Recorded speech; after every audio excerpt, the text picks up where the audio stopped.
علامہ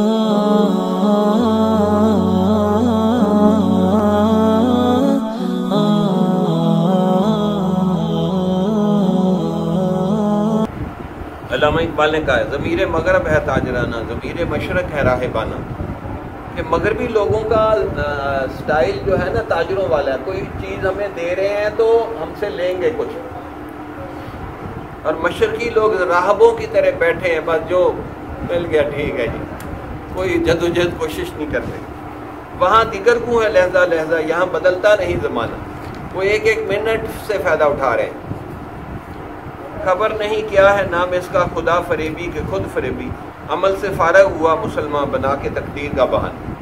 سارا سال محنت نہیں کی، فیل ہو گیا جی، میری قسمت میں یہی لکھا تھا۔ بھئی سارے لڑکے تو پاس ہو گئے، تو فیل ہو گیا تو تیری قسمت میں فیل ہونا لکھا تھا۔ یہ کیوں نہیں کہتا کہ میں نے محنت نہیں کی، کوشش نہیں کی، مجاہدہ نہیں کیا، تو میری قسمت میں یہ لکھا تھا؟ عجیب بات ہے۔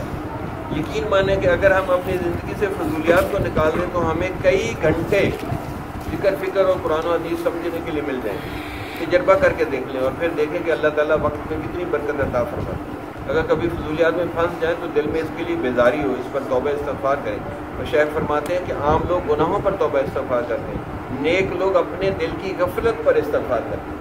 حضرت خواجہ باقی باللہ کا یہ قول ہے، جبکہ اللہ والے اپنی نیکیوں پر بھی اخلاص کی کمی ہونے کی وجہ سے استغفار کرتے ہیں۔ تو ہمیں بھی چاہیے کہ یہ مولانا الیاس کا قول ہے کہ نیکیوں پر بھی استغفار کرو، تو ہمیں بھی چاہیے کہ ہم بھی اپنے گناہوں کا غفلتوں اور فضولیات پر استغفار کریں تاکہ نیک بن سکیں، بلکہ اپنی نیکیوں پر بھی استغفار کریں تاکہ ہم اولیاء اللہ میں شامل ہو سکیں۔ عطا اسلاف کا جذب دروں کر، اندر کی محبت جذب دروں، عطا اسلاف کا جذب دروں کر، شریک زمرہ لا یحزنوں کر، حیرت کی گتھیاں سلجھا چکا میں، میرے مولا مجھے صاحب جنوں کر۔